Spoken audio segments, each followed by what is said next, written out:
Philadelphia, Pennsylvania, the land of extreme, the site of many great moments and matches throughout the history of professional wrestling, going back decades and decades. And now the All Elite Wrestling roster is ready to ascend and build their dynasty, continuing to add blocks and achieve what they feel they deserve to achieve. But the question on every wrestling fan's mind, whether they're in the arena or whether they're watching on pay-per-view all around the world, statues crumble for us. Who knows how much we love professional wrestling? Well, if you're plunking money down, you definitely love professional wrestling a whole goddamn lot. And wrestling fans will be wondering, what kind of dynasty are we gonna see built? Will it be like the golden era, that mega popular television show with Joan Collins and so many others? And if you know that theme, you know it's gonna be stuck like a goddamn earworm inside your goddamn head. Not like the goddamn movie Earworm. Oh boy, oh joy, oh bliss. But could it be like that really, really great dynasty, or could it end up crumbling like the cast by 2025? I'm John Renton with my AEW Dynasty 2025 predictions. Let me know your predictions in the comments, please. 9 matches as of now. I'm recording these right after my Dynamite review got recorded, and honestly, I don't really care if they add anything else.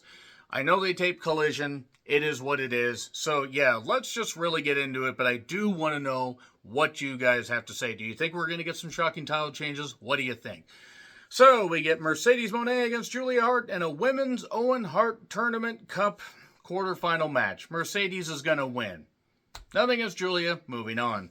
Will Ospreay against Kevin Knight. The Jet Kevin Knight, and I'm so happy for Kevin Knight. I talked about this briefly in my AEW Dynamite review. Kevin Knight, so goddamn talented, is uber class. He is a great get for them. He is going to shine. Just let him be him. He's wrestled like this in front of small crowds of 200 to 500 people in Washington State. He has wrestled in Impact. He's wrestled in New Japan. Great team with Kushida. So thrilled for him. It's Will and Kevin Knight in a men's Owen Hart Cup quarterfinal match. Sorry, Kevin Knight. Will Ospreay is going to win this. I'd be very surprised if Will did the job. I'm thinking that they're going to try to build Will to being, a world champion contender by the time we get to All In Texas. And no offense against Kevin Knight, as good as he is, he will have more chances. This is going to be Will Ospreay's time. It'll be a lot of flippy shit and a lot of, big stuff that's going to make the people pop. Daniel Garcia against Adam Cole, baby, in a TNT Championship match. No time limit, no interference. Daniel Garcia will probably win. I don't really care. I've kept up, with this story, and there's not much of a story. It's like respect, and I'm sorry, bless Adam Cole. I know it's taken him a long time to get back, but I just don't believe it with him, and I don't really care about this Daniel Garcia TNT title run, but I think he's going to retain here. I don't see Adam Cole winning. And then Jericho against Bandito in a Ring of Honor World Championship versus Bandito's mask match. Bandito will win.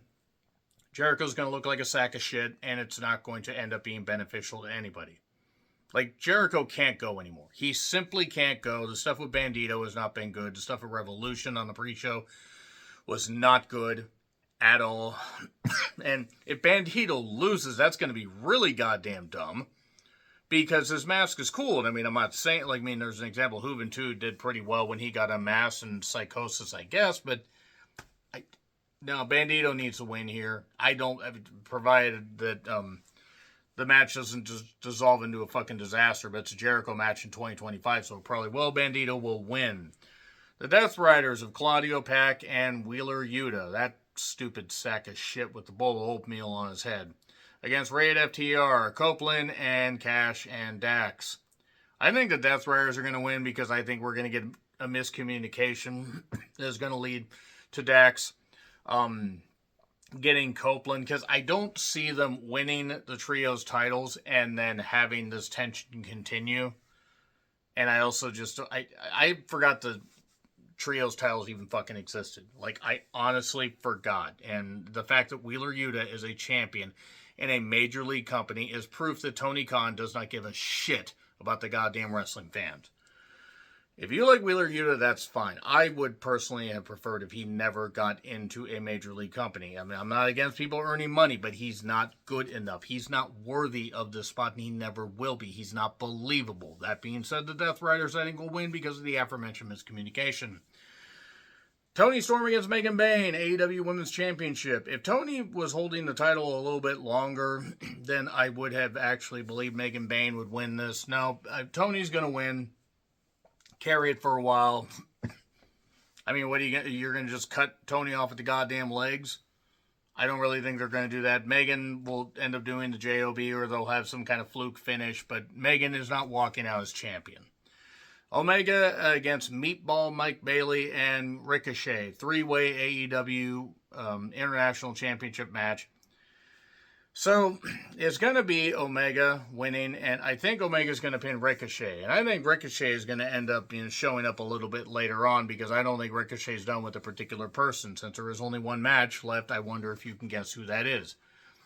It'll be a lot of flip-de-doo-dah shit. I do not buy into Meatball at all. I'm not saying he's not talented, but his gimmick is stupid. I do not get it. I do not ever want to hear him talk again. I just don't. Omega's going to win, and there'll be a lot of flippy shit. So Moxley and Swerve, AEW World Title match. I have the biggest feeling that they're going to have Ricochet come out, because I don't think Ricochet's done with Swerve.